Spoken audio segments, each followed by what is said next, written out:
بسم الله الرحمن الرحيم.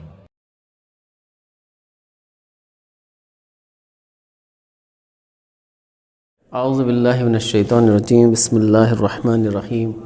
الحمد للہ رب العالمین والصلاة والسلام علی سید الانبیاء والمرسلین وخاتم النبیین ومولانا بالقاسم محمد وآلہ الطیبین الطاہرین. بسم اللہ الرحمن الرحیم. ان اکرمکم عند اللہ اتقاکم.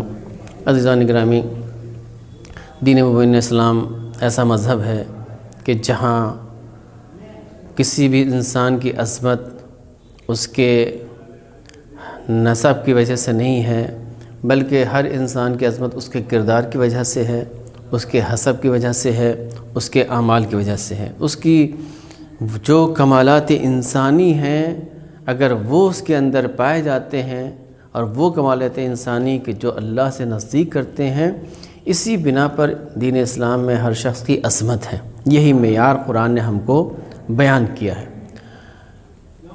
ناظرین گرامی، میں آپ کے سامنے آج دین اسلام کے ایک ایسے رخ کو پیش کروں گا کہ جہاں عظمتیں جوش مارتی ہوئی نظر آتی ہیں. میدان کربلا میں ہر وہ فضیلت سے بھرا ہوا کریکٹر کہ جس کا انسان تصور کر سکتا ہے، کربلا کے میدان میں امام حسین نے اپنے کردار کے ذریعے سے اور اپنے اصحاب کے کردار کے ذریعے سے دنیا کو دکھا دیا کہ سخت سے سخت منزل بھی آئے تب بھی انسان عظمتوں کو اپنے سے دور نہیں کر سکتا اور کمالات کی اعلیٰ منزلوں پر پہنچ سکتا ہے. اور اہم ترین بات یہ ہے کہ جو ہمیں ہمارا مذہب سکھاتا ہے اور ہمارے مذہب نے جو ہمیں تعلیم دی ہے وہ یہ ہے کہ جب انسان مصیبتوں میں گھرتا ہے تبھی اس کے فضائل نمودار ہوتے ہیں.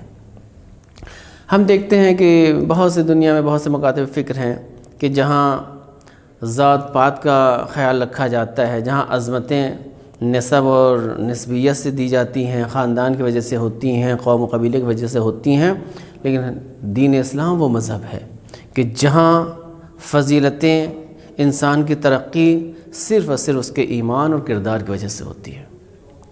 ہم نے دیکھا کہ جب رسول اسلام نے فتح مکہ کیا اور اس موقع پر جب ایک مرحلہ یہ آیا کہ رسول اسلام چاہتے تھے کہ کسی کو مؤذن بنائے، تو ہر قوم و قبیلہ چاہ رہا تھا کہ ہمارے قبیلے سے کوئی مؤذن ہو، ہمارے قبیلے سے کوئی مؤذن. کیوں؟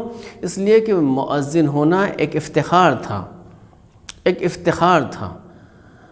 اس وقت رسول اسلام نے جناب بلال کو مؤذن بنایا. جب جناب بلال کو مؤذن بنایا تو بہت سے قوم و قبیلے کے جن کا نام تھا، جو اپنے حسب و نسب پر ناز کرتے تھے، ان کی پیشانیوں پر بل آ گئے اور انہوں نے کہا کہ یا رسول اللہ، آپ نے کس کو مؤذن اسلام بنا دیا ہے؟ پھر جناب بلال جب اذان دیتے ہیں اور اذان دیتے دیتے جب وہ کلمہ شہادتین پر آتے ہیں اور کہتے ہیں کہ اشہد ان لا الہ الا اللہ، تو یہ مکے کے قوم و قبیلے، عرب میں رہنے والے بڑے بڑے قوم و قبیلے کے سردار ہنسنے لگے کہ یا رسول اللہ، آپ نے کس کو مؤذن بنا دیا؟ کس کو اسلام کا آپ نے پرچم دے دیا کہ جو جا کر کے توحید کی آواز بلند کر رہا ہے، جس کا نہ سین صحیح ہے نہ شین صحیح ہے؟ تو رسول اسلام نے کہا کہ بلال کی سین اسلام کی شین ہے.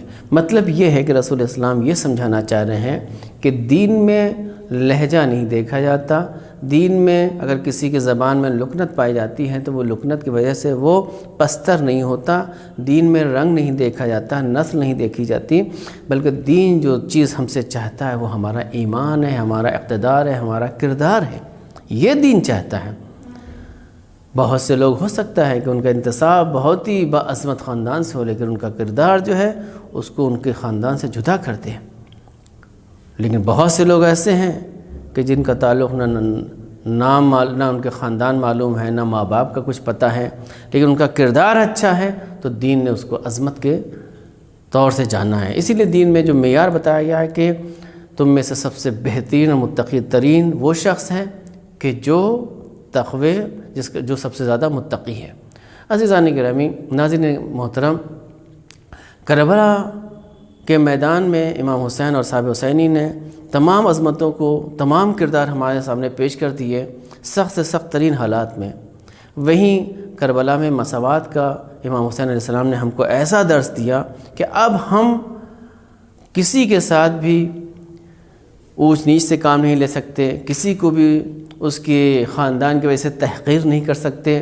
عزیزوں، ہم یہ دیکھتے ہیں کہ کربلا میں جہاں جناب علی اکبر تھے، جناب عباس تھے، حبیب ابن مظاہر جیسے حافظ قرآن تھے، امام حسین کے دوست تھے، زہیر ابن قین جیسے ایک بہت ہی عظیم سردار تھے، وہیں ہم دیکھتے ہیں کہ امام حسین علیہ السلام کی صف میں اور شہدائے کربلا میں ایک نام ہمیں ملتا ہے کہ جس نام کو جون کے نام سے جانا جاتا ہے۔